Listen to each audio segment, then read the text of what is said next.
This is Total Outdoor Programming. Hey everyone, this is Marty again from Total Outdoor Programming, and I'm going to bring you a tip on how to use a goose flute. Now, there are goose flutes and there are goose honkers. Honker tubes, or whatever you want to call them. Some people call them different things. Basically, a honker tube will work more like a duck call. You blow it more like a duck call, whereas a flute is kind of done a little bit differently.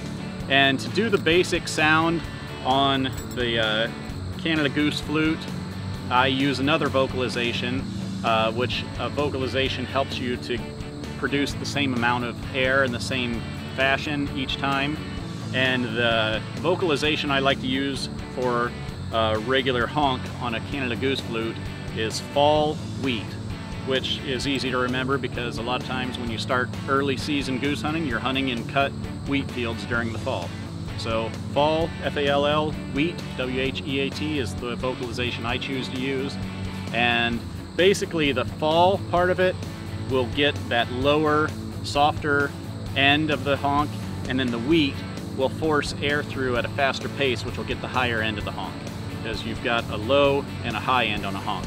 So you put them together, and I'm going to turn the call around so you'll hear the vocalization going through, and then I'll spin it around and actually blow through the reed, and you can see what it is.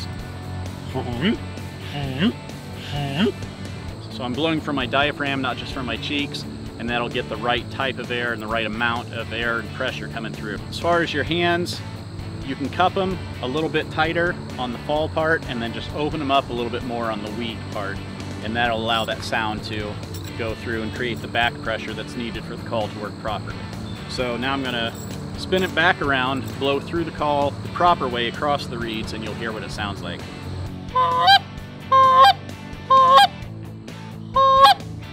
And sometimes if you're trying to emulate the sound of a flock of geese on the ground feeding and a couple of them are sending out a call to another goose that's in the distance flying, you can add two wheats next to each other at the end. So it's fall wheat, wheat.